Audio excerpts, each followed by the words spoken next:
For the record, my name is Lee Finke. My pronouns are she, her, hers. Our young people, queer kids, young queer people. Trans and non-binary youth, LGBTQ youth, and LGBTQ youth. I use they or she pronouns, LGBTQ youth in particular. My name is Hannah Edwards, and I use she, her pronouns. Trans and non-binary youth, trans youth. 2S, LGBTQIA+ youth. People would call me gook coming home from school. They would tell us we were chinks. This rainbow flag doesn't mean, like a specific identity or somebody's belief. It is that it signals to a child or a person this is a safe space for them. My name is Nicole Gaylor. I use she, her pronouns. What does a rainbow flag mean to my students, my classroom? Here are some words for my first grade babies. Should go to the Education Committee. Hearing no opposition, the bill is re-referred to. There is opposition. Madam Chair. So consider this a courtesy to your side of the table.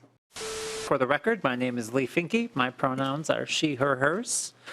And I am here to talk about House File 4273. This is a bill related to rainbows. Briefly to walk through the bill, Section 1 defines what a rainbow is. And then Sections 2, 3, and 4 and 5 say that if an individual wants to display a rainbow, they can. More specifically, this bill prohibits a local government from banning the display of rainbow flags, rainbow posters, or rainbow paraphernalia. The bill does not require anyone to display rainbows, nor does it supersede policies that prohibit the display of all banners, flags, or posters, etc. It just prohibits rainbows from being singled out and banned in schools, libraries, and other government spaces. And I think that we all know why we are hearing this bill today. The rainbow is a sign of hope and affirmation to the 2S LGBTQIA community, my community. For those outside of the queer community, it may seem trivial to legislate the definition and presence of rainbows. But in our community, depending on the circumstance, the value of a publicly visible rainbow on a doorway or window or classroom is literally impossible to overstate. This is true for queer folks of all ages, but it is especially true for our young people. For many queer kids, a rainbow flag or sticker and the corresponding knowledge that some adult somewhere accepts you for who you are is the only affirmation they receive at all. Some ban the rainbow because they want to avoid the complicating reality of queer identities. Others ban it because they truly do not want young queer people to feel affirmed. But the singling out of queer community and denying our visible affirmation is irresponsible and dangerous. A displayed rainbow is a very small act, yet it can have such a powerful, life-giving impact to our community. My name is Monica Meyer, and I'm the political director for Gender Justice. And I'm here to speak in support of House File 4273, prohibiting rainbow flag bans in public spaces. So Gender Justice works to dismantle the legal, structural, and cultural barriers that contribute to gender inequity in the Upper Midwest. These bills are attempting to erase trans and LGBTQ people and youth from public life. To get these bills enacted, elected officials and other public leaders spread harmful stereotypes that dehumanize trans and LGBTQ youth and adults. We know that when adults target trans and LGBTQ youth for discrimination, it sends the message loud and clear that it is wrong to be trans and LGBTQ. Thank you. Good morning, Chair Cleavorn and members of the committee. My name is Kat Rohn. I use they or she pronouns, and I serve as Executive Director for Outfront Minnesota, our state's largest LGBTQ advocacy organization. And efforts to restrict the displays of rainbow flags, stickers, banners, and other symbols of support for LGBTQ youth have popped up in school districts around the state. As folks may have heard, a story out of Worthington, Minnesota, where a teacher had both a pride flag and a Puerto Rican flag removed from his classroom. We know that these incidents have popped up in multiple districts across the state over the past couple of years. And we believe that it's critically important that are LGBTQ youth in particular, but LGBTQ individuals in all communities have access to these visual representations and symbols of support for them. My name is Hannah Edwards, and I use she, her pronouns. Thank you for taking the time to listen about the importance of this bill. I am the Executive Director of Transforming Families Minnesota, which is a peer-led support network for trans and non-binary youth and their parents and caregivers. I am here today to tell my own story. I am the mom to Hildy, who is an amazingly strong, beautiful, and loving trans 13-year-old, which, if you ask her, makes her practically an adult. Hildy is in 8th grade, and we've had many experiences over her school life where a public display of a rainbow has made all the difference to her. When my daughter was in kindergarten, we fought for her rights as a trans kid to be safe at school and to enjoy basic decencies that her peers took for granted. When her school, Nova Classical Academy, became increasingly dangerous and harmful, we were forced to pull her from the school and file a human rights charge of discrimination with the city of St. Paul. Ultimately, the school was held accountable for violating her human rights. My name is Nicole Gaylor. I use she, her pronouns, and I've been a first grade teacher for 16 years. I'm here in support of this bill to make rainbow flag bans prohibited. What does a rainbow flag mean to my students, my classroom? Here are some words for my first grade babies. It means my teacher will stand up for me. It looks like the flags at my house, so I feel home. It means we all are here together. My rainbow flag stands for welcoming spaces, trust, resilience, compassion, joy, collaboration, and community without judgment. And don't we all want that for all kids? I will always have agency to represent all communities in my classroom. It's important my students see their own and their families' identities in my space, whether that includes our mural of Black excellence, our land acknowledgement written with some of our Native families, or my rainbow flag stating you are loved. My students, especially those whose stories are often left out, must feel represented and important, and it seems absurd that someone could take away that humanity from my students. So a piece of clarity from a former first grader, now 18, who still comes back to my safe space. Our rainbow flag means we'll always belong. Thank you for hearing my testimony. You know, is this something symbolic, or is it political, or symbolic, or maybe a little bit of both? Representative Finke. Thank you, Chair Cleavorn, and for the question. I think that that's a question that's going to have to be answered by the person. I don't believe that it's political. I don't believe that being a member of the queer community is an act of politics. I think it is an act of being a human. Human experience includes queer people, and to politicize the very existence, especially of queer young people, is a decision. It is not an inherent reality. This bill, I think, doesn't it infringe on that independence of certain schools? You in here specifically charter schools, but all other schools, and you go into the higher ed. Does this bill infringe on that non-public fora? Representative Finke. Thank you, Chair. No, it doesn't.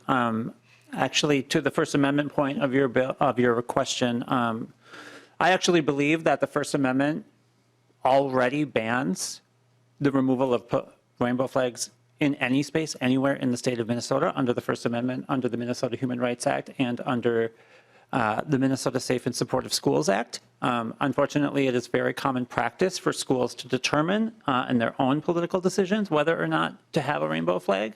So we are using the legislature here to reinforce what I strongly believe is already the law, but unlike Ms. Edwards here, I don't believe it is responsible for us to require elementary school families to bring lawsuits to have their basic rights protected. Thank you. We have one other member with Yep. questions. Just to follow up and finish off, I appreciate what your closely held beliefs are and why you're introducing this bill. I think it establishes, infringes actually, schools can have public policy that prohibits political speech. I think this moves towards that political speech, and it's been upheld by the U.S. Supreme Court. Independent School District 194 specifically has a policy in their non-public fora that the school district and facilities are non-public fora, are designated as reserved for the intended purpose of education and education-related activities, and that this has been upheld by the U.S. Supreme Court. I think this bill needs a lot more work because it does infringe on some of those areas that we uphold for education and to be independent of political activities. This is really not about somebody's closely held beliefs or what they think about themselves or their identity or a whole community. It's really about creating spaces that are safe for people. I remember I grew up in the, I was born in the 70s. I'm pretty old now. And I grew up in the 80s, and I remembered that there was a time in which like children weren't safe, and you could put stars in your windows and to tell people like this is a safe place for you. So if you're walking home and you're not safe, especially as a little girl, and there were times where I've actually knocked on a door because like, you know, when I was growing up, it was really racist, right? People would call me gook coming home from school. They would tell us we were chinks and that we were, you know, taking jobs from Americans, and it was really unsafe as a child. And that there was a time where I actually went to one of those doors that had a star that said to me I was safe in that space until I could walk the rest of the way home. I think that this is so similar to that we're just saying this rainbow flag doesn't mean, you know, like a specific identity or somebody's belief. It is that it signals to a child or a person this is a safe space for them. I will renew my motion to re-refer House File 4273 to the General Register. All those in favor, please say aye. Aye. All opposed? Oh, I'm sorry. Yeah, Madam Chair, this affects schools. We And- were in the middle of a vote. Well, okay, but for the record, Madam Chair, if you would give me some leeway, this is the problem why we're having to fix so many bills this year, because we jammed things through. We just had a consequential Okay. bill yesterday that skipped an All important those committee. opposed, This please bill say should no. go to the Education Committee. Hearing no opposition, the bill is re-referred to. There the is General opposition. Madam Chair, could I ask that you take the vote again because you were interrupted midway and you did not ask for nays? So when interrupted in a vote for a different conversation completely about a bill that was on the floor yesterday or discussed in another committee, that is not appropriate. Madam Chair, I would make a motion to reconsider and take the vote again because you were interrupted, whether it was, it's incontrovertible. You did not ask for no votes. I did ask for no votes. I did not hear that. That's so I would because your respect- member was interrupting. Well, Madam Chair, it's an easily remedied situation. You can simply take the vote again. And you, because there is opposition to this bill, it would be fair to the minority to take the vote again. Lead Nash, you and I have had a great working relationship. We do have a great working relationship. And you know my policy about not using this committee for other political speech. We discuss the bills before us. We discuss the work before us. And Madam Chair, I am simply saying that my side of the aisle would like to have its voice on this bill heard. You just said that you heard no opposition, and yet Representative Koznick talked about his concern, and which could be He was clear- referring to another Madam bill. Chair, his testimony earlier, his line of questioning clearly indicated that he was opposed, and we would like for you simply to reconsider, take the vote again, so that my side can register our votes. If they choose to vote no, then let it be. But you did not, you just said, hearing no opposition, and yet Representative Koznick's concerns earlier would clearly indicate opposition. Representative Nash, I will say this to you. I was in the middle of a vote when Representative Koznick asked for leeway. I thought it was referring to the bill before us, so I granted grace.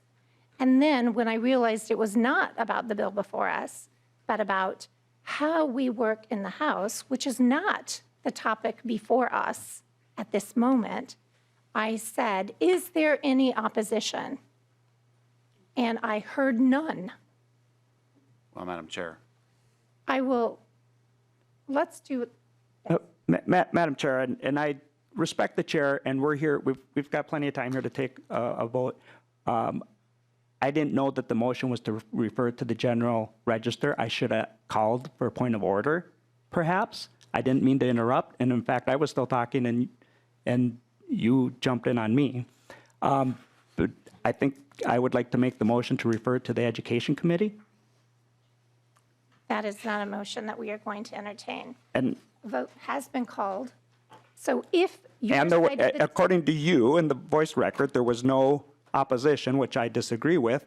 A member of the committee voting on the prevailing side, according to your no opposition, requested a revote.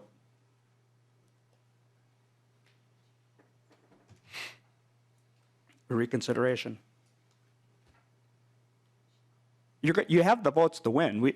This is all we have is to have the discussion and make the point. Please don't be afraid of that. I'm not afraid of anything. What I don't want, and what I have said from the very beginning of becoming a chair, is this committee is not to be used for theater. And this committee is not to be used to score political points. That's not the work that we're here to do, and that is not the work of Minnesotans. If we have legitimate concerns about a bill before us, which I did hear you voice earlier, then that is something that we discuss in committee. But it is not a committee where I'm going to tolerate anything else but the work of the people. So to that point, and to be fair to your members, I will entertain a motion to have a new vote on this bill, if that is a motion I can entertain. And I will give you an opportunity to do this, but I assure you, if this happens again in the rest of this year, I will not be lenient, because that is not the work. And Representative Nash, you and I have a great relationship, and I want to keep that. So consider this a courtesy to your side of the table. And with that, I would entertain a motion to reconsider the vote. Yes. Okay, I just wanted to. Yeah, make sure we get the motion right. Chair Freiberg, would you like to make the motion? So this is a motion to reconsider, and a yes vote would just bring us then to a second vote on the bill itself. That is On the correct. okay. That is what we're voting on. And to that motion, all of those in favor to reconsider the vote, please say aye. Aye. Aye. Any opposed? Hearing none, the motion prevails. Now, the bill before us is House File 4273, and the motion before us is to re-refer the bill to the General Register. All of those in favor, please say aye. Aye. Any opposed? No. The ayes have it, the motion prevails, and House File 4273 is re-referred to the General Register.